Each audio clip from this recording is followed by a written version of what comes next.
ক্রোয়েশিয়ার ভিসা নেন মাত্র 3টি ডকুমেন্ট দিয়ে। আসসালামু আলাইকুম, আমি জিল্লুর রহমান কাশবন থেকে। দেশ এবং প্রবাস থেকে যারা আমাকে এই মুহূর্তে দেখছেন সকলকে আন্তরিক শুভেচ্ছা অভিনন্দন। আশা করি সবাই সুস্থ আছেন। আলহামদুলিল্লাহ আমিও খুব ভালো আছি। আজকে যে বিষয়টা নিয়ে আলোচনা করব আপনারা ইতিমধ্যে থাম্বনেল দেখে বুঝে গিয়েছেন। তার বাইরেও অবশ্যই আমি বলে নিচ্ছি, যারা এখনো আমাদের ইউটিউব চ্যানেলটি সাবস্ক্রাইব করেনি অবশ্যই আমাদের ইউটিউব চ্যানেলটি সাবস্ক্রাইব করে রাখেন। সেক্ষেত্রে কিন্তু আপনি নিত্য নতুন ভিডিওগুলো পাবেন, কিভাবে আপনি প্রবাসে যেতে পারবেন, কখন কোন দেশ ভিসার রেশিওটা ভালো, কখন একটি টাকাও খরচ হবে না, আপনি বিদেশ যেতে পারবেন। শুধু তাই নয়, আরেকটি SMS দিয়ে রাখছি আমি আপনাদেরকে, সেটা হচ্ছে আমাদের চ্যানেলটি 1 মিলিয়ন সাবস্ক্রাইব যখন হবে তখন কিন্তু আমরা ফ্রিতে, অর্থাৎ আমাদের নিজস্ব টাকা দিয়ে অর্থাৎ নিজস্ব অর্থায়নের মাধ্যমে আমরা কিছু সংখ্যক কর্মী বিদেশে পাঠাবো। এটা হতে পারেন আপনি নিজেও, অথবা আপনার কোনো আত্মীয় স্বজন, পাড়া প্রতিবেশী, অথবা আপনাদের ফ্যামিলি মেম্বারও কেউ হতে পারে।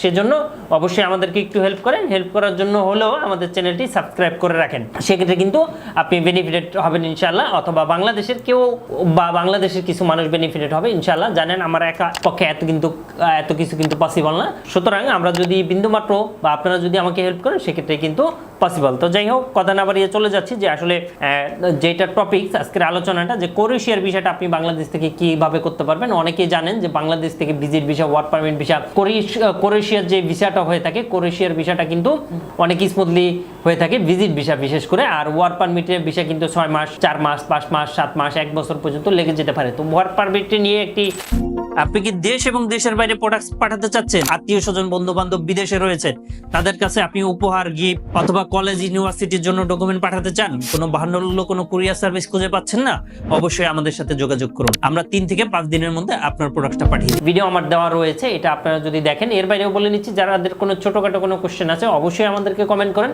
এর বাইরেও যদি আপনারা বিস্তারিত আমাদের কাছ থেকে সার্ভিস বা কোনো হেল্প নিতে চান অবশ্যই আমাদেরকে কল দিতে পারেন। আমাদের নাম্বারটি হচ্ছে 01400400693।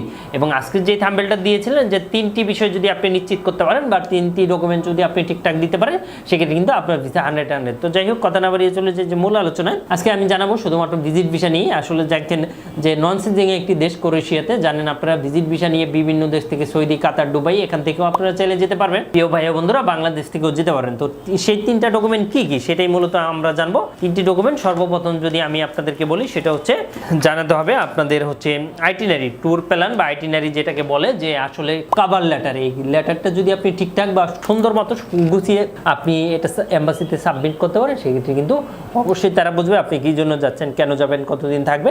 তারা ফুল আপনার প্ল্যানটা কিন্তু ক্লিয়ার হয়ে যাবে, তখন আপনার ভিসার চান্সটা 99%। হ্যাঁ, আরেকটা বিষয় দাঁড়াবে নাম্বার 2, যেটা হচ্ছে অ্যাসেট ভ্যালুয়েশন, অর্থাৎ আপনার জায়গা জমি সম্পত্তি, ক্যাশ, ব্যাংক ব্যালেন্স কত টাকা রয়েছে, এই জিনিসগুলো তারা মূলত জানতে চায়। যে আসলে আপনার জায়গা জমি, ফ্ল্যাট, বাড়ি কতটুকু, বা আপনি আর্থিকভাবে কতটুকু সলভেন্ট, এই বিষয়টা অধিকাংশ এম্বাসি আপনারা জানেন যে তারা জানতে চায়। এবং এই ডকুমেন্টে অ্যাসেট ভ্যালুয়েশনটা যদি আপনি খুব সুন্দর করে দিতে পারেন সেক্ষেত্রেও কিন্তু আপনার একটা পজিটিভ দিক চলে আসবে।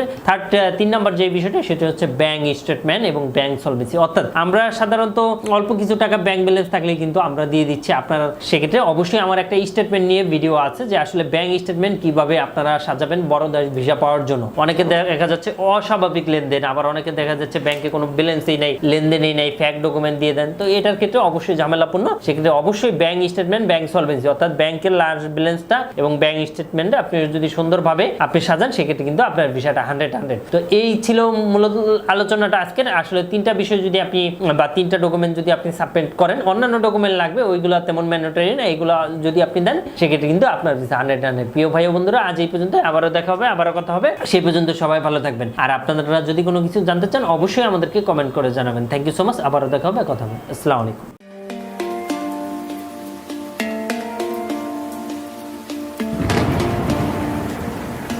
আসসালামু আলাইকুম, আমি জিল্লুর রহমান কাশবন থেকে। দেশ এবং প্রবাস থেকে যারা এই মুহূর্তে দেখছেন সকলকে আন্তরিক শুভেচ্ছা অভিনন্দন।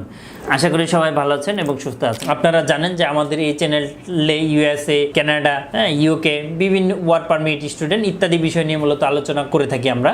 যে টপিকসটি ইন্টারেস্ট, দয়া করে সেই রিলেটেড ভিডিওগুলো দেখে আসবেন। এট দ্য সেম টাইমে আপনাদের যদি কোনো ছোটোখাটো কোনো কোয়েশ্চেন থাকে অবশ্যই আপনি আমাদেরকে কমেন্ট করে জানিয়ে দেন। এছাড়া এট দ্য সেম টাইমে আপনি আমাদেরকে ইমেল করতে পারেন অথবা আমাদের ফেসবুকে যুক্ত হতে পারেন।